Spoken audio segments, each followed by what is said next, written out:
Hello, everybody, and welcome back to the Tome Travelers, a sci-fi fantasy book club podcast. This is episode 16. It's a new month, it's a new book, and so we are starting Six of Crows by Leigh Bardugo. Apparently, there's a Netflix adaptation of some of her stuff, so that'll be exciting. Shadow and Bone, I think. Oh, Shadow and Bone. Gotcha. I think I did read that way back in the day. It's like a YA book, right? And it's got like a blue smoke puff thing on its cover.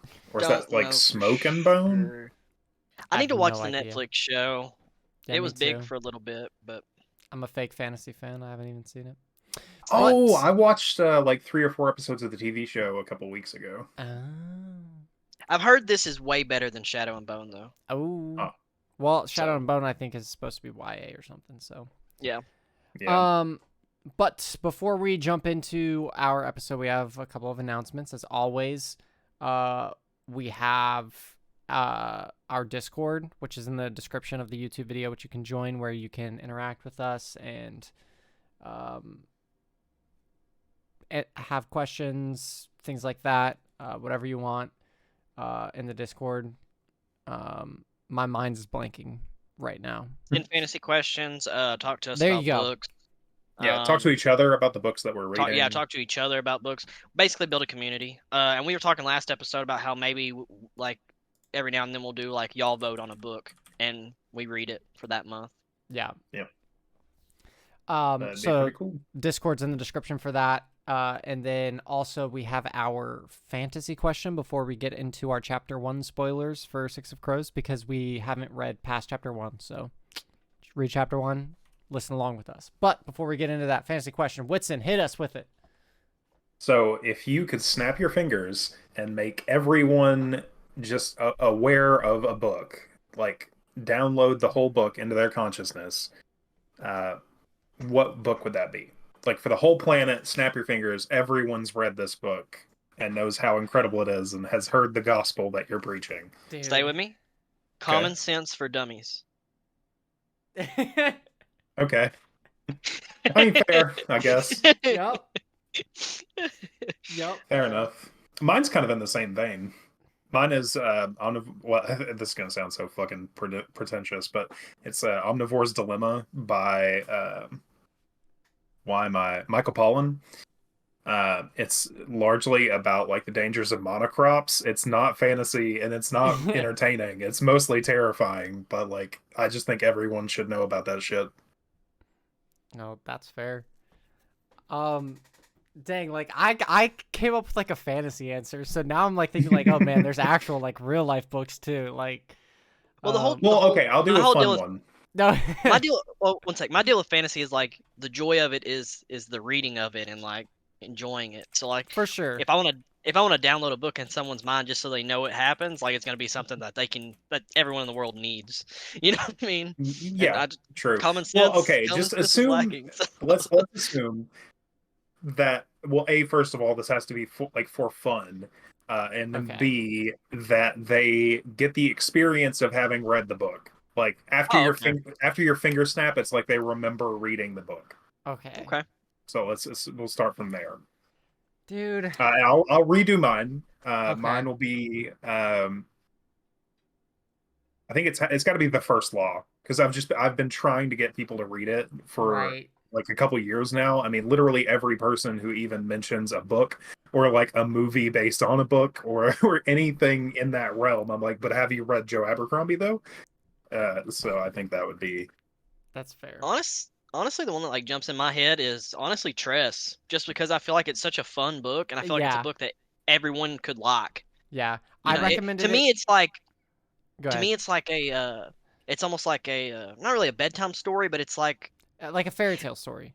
So like those movies, those movies where like the grandpa's reading a book and then like it goes to I feel like that's what Tress is, and so I feel like everyone can enjoy it and it's fun. So I recommended it to someone who does not read fantasy at all, and she absolutely loved it. Yeah. Was it Maya? Maya like it? Oh no, it's one of my friends I play D&D with. Oh, I guess. I'm a nerd. what the fuck was I gonna say? Oh, Hook. Yeah, like Robin Williams, Peter Yeah, Pan, like yeah, that kind of vibe. Yeah. Yeah. 100%, 100%. So, okay, so for my answer, I have conditions for my answer. If it's the second book in a series, does that mean that they read the first one? Sure, why not? Sure. Okay, then I say Words of Radiance because that book changed my life. Two specific moments in those books, and they're just gonna be stapled in my mind forever. When, spoiler alert, Kaladin jumps into the arena, and the final battle at the end of that book. Just Yeah. both of those things make me so happy, and I just want to talk about them with other people, and I can't. I can't. And it makes me so sad. But so that's like my fun answer, I guess. So, Whitson, imagine Hook, but instead of it being the grandpa, it's Hoyd. Hoyd's the grandpa. That sounds pretty awesome. Yeah. I'm not gonna lie. But like as the like almost the nonfiction book kind of that you guys were going down, if I were to have one of those, I low key would do like whatever book Tolkien has written out that is like, this is how you speak Elvish. And just everyone could speak Elvish. And everyone can speak Elvish, yeah. Because that would be freaking cool if we just lived in a society where the common tongue was Elvish. I'd love that. If that was the global language instead of English. I was gonna say you would fix a lot of intercontinental communication problems too. Think about that. Think about that. Oh man. Well, that was a fun question, but we're gonna go ahead and jump into. It's funny that we all metagamed it. Yeah, we really did.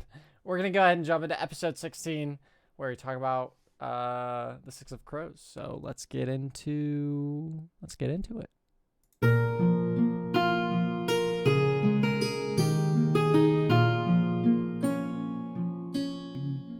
Cool. All right, who's hitting us up with the synopsis?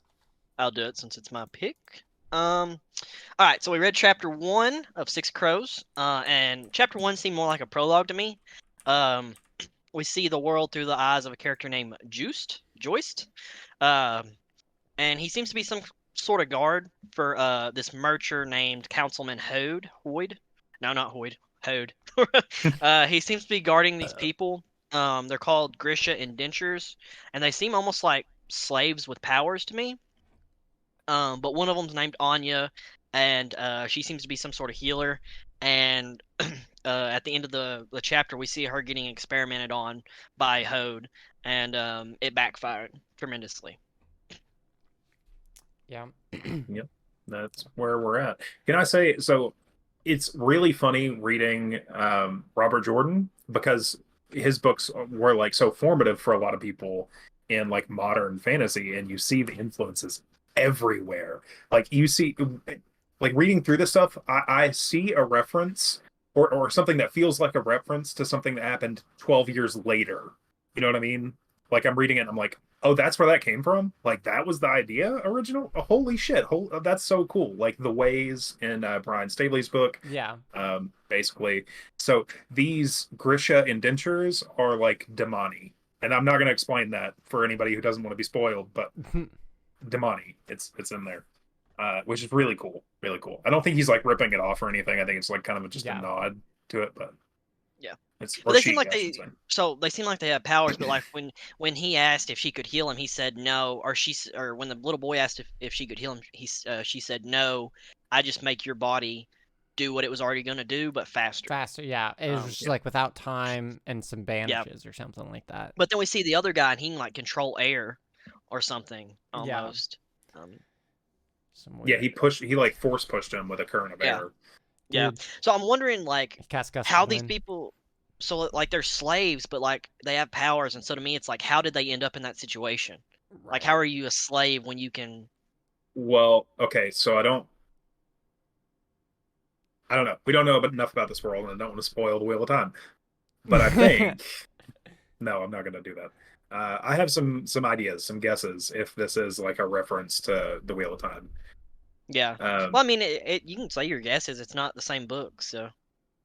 Well, okay. Spoiler warning. Minor spoiler warning. I'm gonna take my headphones off because I'm in the Wheel of Time.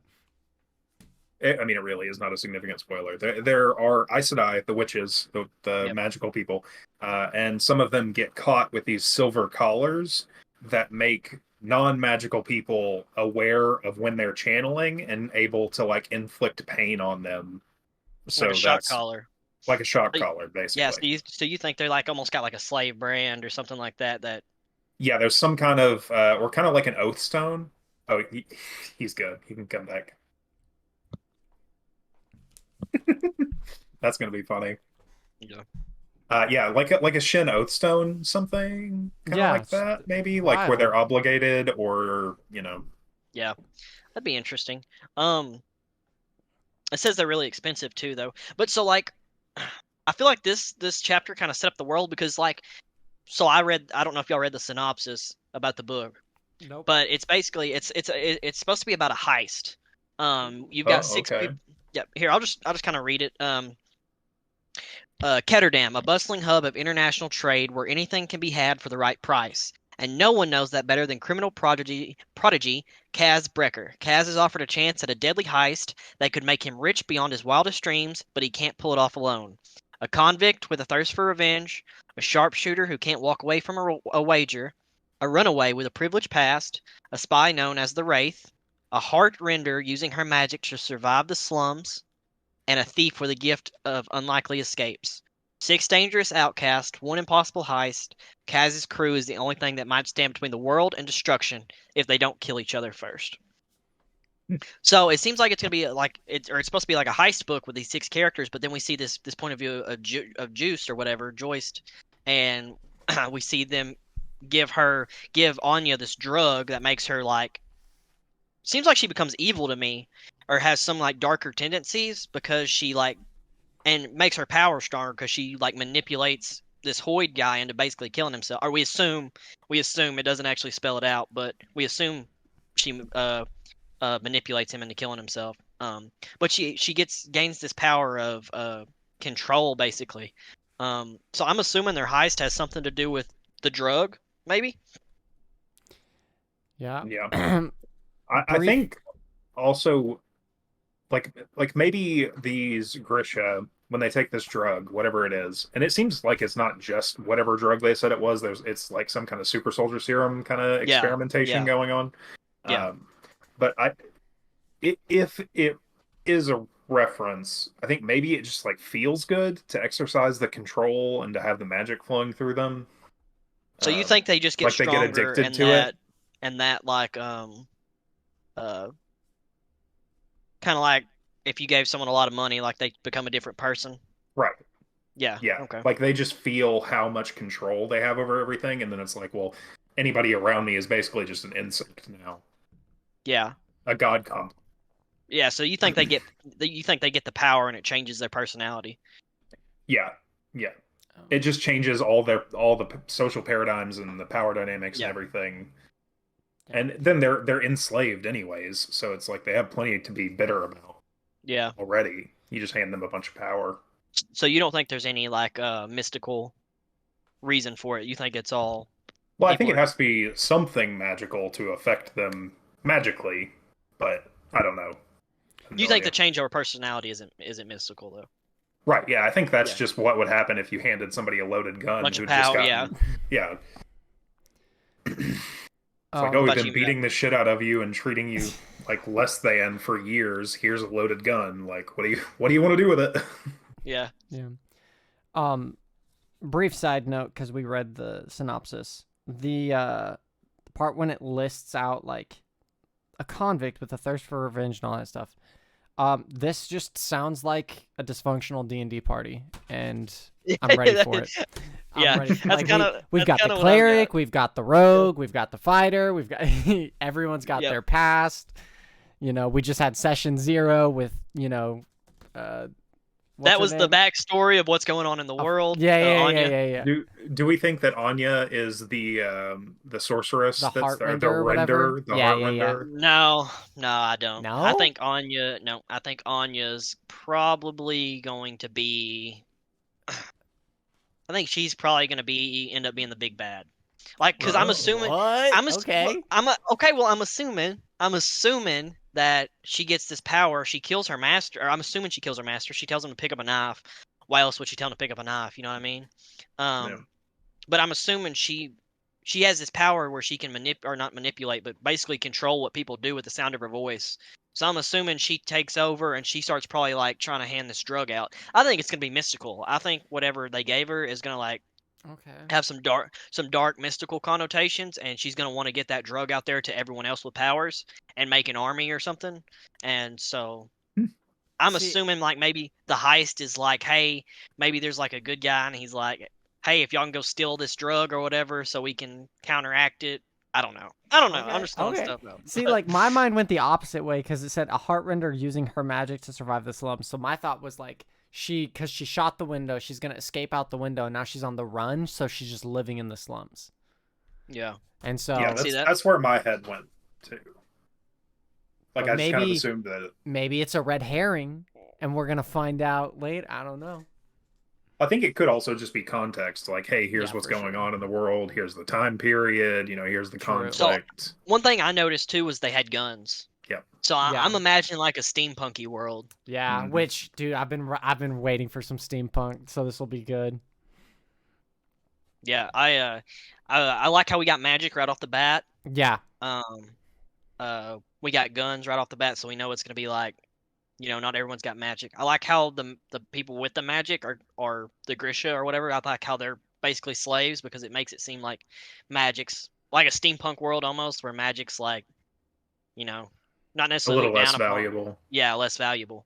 But I'm interested in the heist. I'm interested to see where it goes and what we're after. And I know there's going to be some backstabbing and some twists and turns.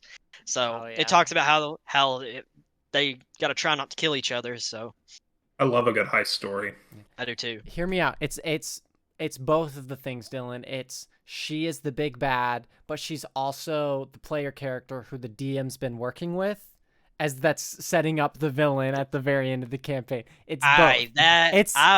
That'd be cool. It's both. I've played enough D&D enough to know when the DM's setting it up. Did y'all watch that Kaleidoscope show on Netflix?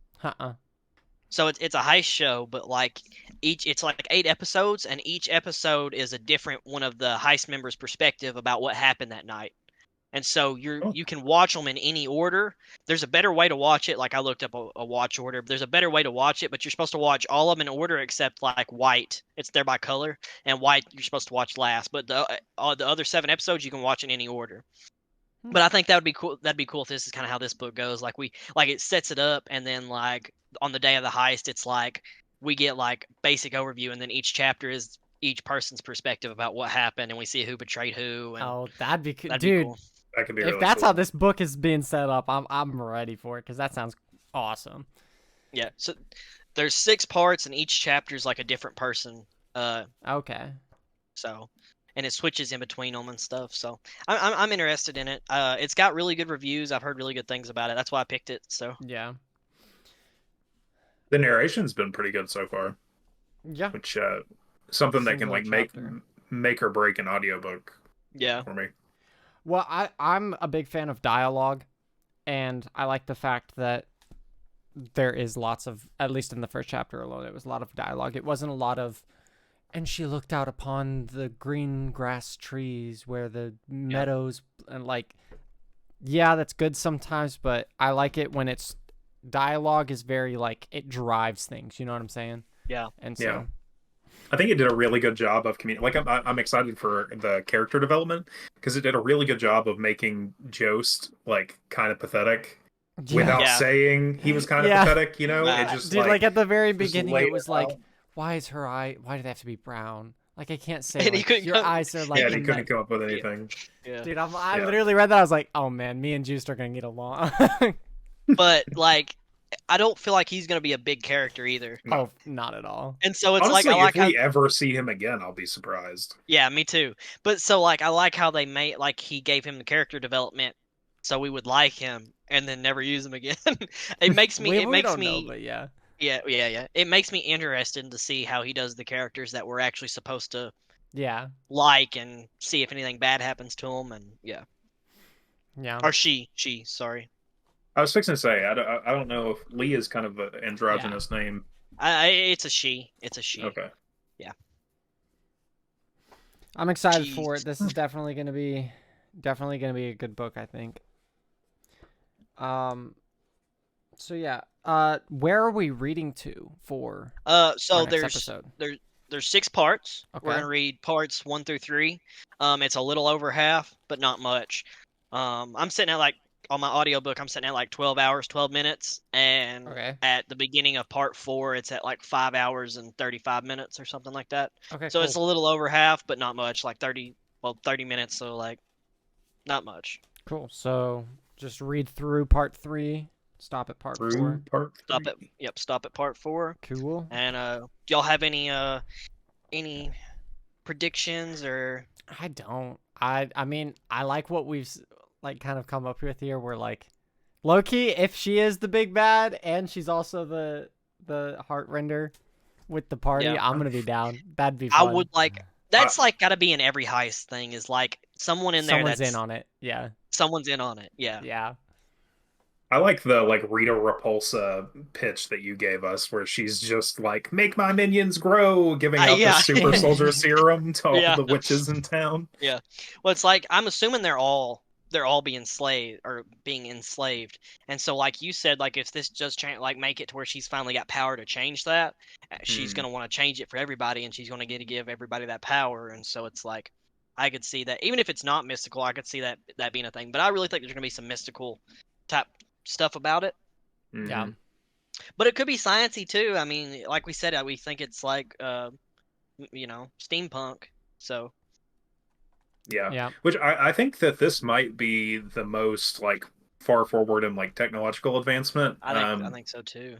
Outside of the second trilogy, Age of Madness, Joe Abercrombie, the follow-up trilogy to the First Law.